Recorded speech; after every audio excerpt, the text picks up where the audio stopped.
میں نے جو آیت کریمہ تلاوت اللہ حکم فرما رہے ہیں وَذَرُوا ظَاهِرَ الْإِثْمِ وَبَاطِنَهُ، ظاہری اور باطنی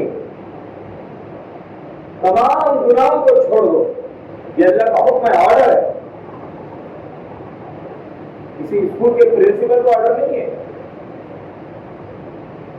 کسی حاکم اور بادشاہ کو آرڈر نہیں ہے، یہ احکم الحاکمین کا ہے. جو بادشاہوں کا بادشاہ ہے اس کو آرڈر ہے گناہ چھوڑ دو.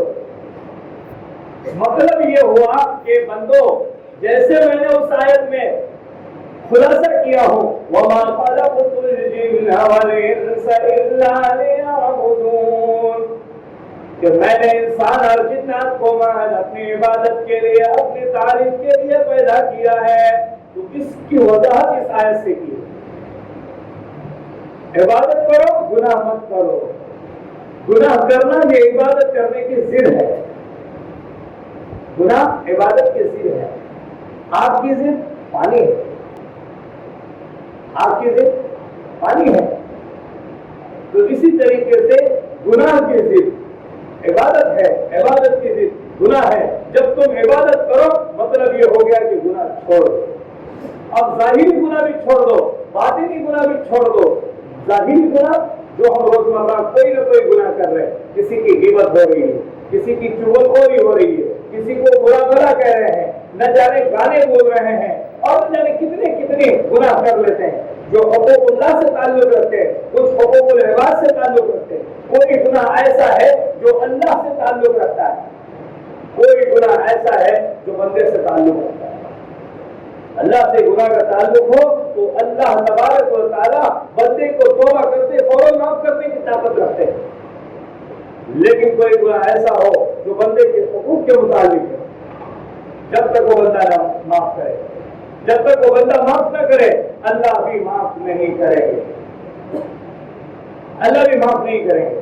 ہماری بات چل رہی تھی ایک عنوان پر، دجالی فتنوں پر. ہم یہ دعا کے عنوان سے تھوڑا سا باہر آ گئے. تو حضرت رسول پاک علیہ السلام نے ہمیں ایک دعا بتائی، اسے ہم دعائیں معصورہ کہتے ہیں. دعائیں کون سی دعا کہتے ہیں؟ دعائیں معصورہ. سب کو یاد ہے، ہر تصوف کے آخر میں پڑھی جا رہی ہے. اللہم انی اعوذ بک من عذاب القبر. قبر کے عذاب سے پڑھا، قبر کے عذاب سے پڑھا. ابھی قبر دیکھی نہیں. مطلب یہ ہوا اس طرف اشارہ ہے کہ اس عذاب سے پناہ مانگو، اس لیے کہ جب تم پناہ مانگو گے اور عذاب قبر تمہارے ذہن میں ہوگا تو اس وقت تمہیں گناہ سے بچنا آسان ہوگا.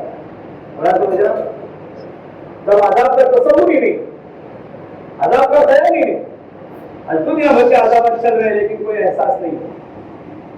کئی ہزاروں زلزلے دنیا میں آ رہے ہیں. کسی ظالم بادشاہ کا آنا یہ بھی عذاب ہے. یہ بھی ہم نے فضائل اعمال میں ایک روایت پڑھی ہے. کیا روایت پڑھی ہے؟ نبی کریم صلی اللہ علیہ وسلم فرما رہے ہیں تم پر ایک زمانہ آئے گا، اس وقت کو یاد کر لو کہ کوئی ظالم بادشاہ مسلط کر دیا جائے گا جو نہ بڑوں کی تعظیم کرے گا نہ چھوٹوں پر شفقت کرے گا. کوئی رحم کا ماتا اس کے نہیں ہوگا، کوئی رحم کا ماتا نہیں ہوگا. تمہاری کتنی ہی چیخو پکار ہو کوئی نہیں سنے گا. پھر تم راتوں کو اٹھ کر دعائیں کرو، اللہ بھی تمہاری نہیں سنیں گے، اللہ بھی نہیں سنیں گے. آج ایک حدیث پڑھا، حدیث کا مطالعہ کیا، اس میں بھی اسی کا تذکرہ ہے. اللہ کے حبیب علیہ السلام فرما رہے قسم ہے اس ذات کی جس کے قبضے میں میری جان ہے، تو امر بالمعروف کرتے رہو، نہیں عن المنکر کرتے رہو. ہمارا وہ وقت تم پر نہ آ جائے کہ اللہ کا عذاب تمہیں گرفت کر لے، پکڑ لے، اور پھر کوئی نجات کا راستہ نہ ہو. حضور پاک علیہ السلام نے جو بشارتیں دی تھی اور جن عذاب کے آنے کے انتظار میں کہا تھا وہ سارے آ چکے ہیں. بس ایک ہی فتنہ آنا باقی ہے، وہ ہے دجال، اور اس کے تمام نمائندے آج دنیا میں کام کر رہے ہیں. اس کے تمام نمائندے دنیا میں کام کر رہے ہیں. کیا کام کرے گا دجال؟ دجال کام یہ کرے گا کہ اپنے آپ کو خدا کہلائے گا، مطلب تمہیں کفر پر اتارے گا. جو اس زمانے میں موجود ہوں گے ان کو کفر پر لانے کی کوشش کرے گا، اور جو انکار کر دے اس کو موت کی آگ ڈال دے. یہی ہو رہا ہے آج کی دنیا میں، یہی ہو رہا ہے. حضرت رسول پاک علیہ السلام کو بھی تکالیف دی گئی، خود خطر تکالیف دی گئی. ایسی تکالیف ہمیں 12 کتابوں میں پڑھا سنا.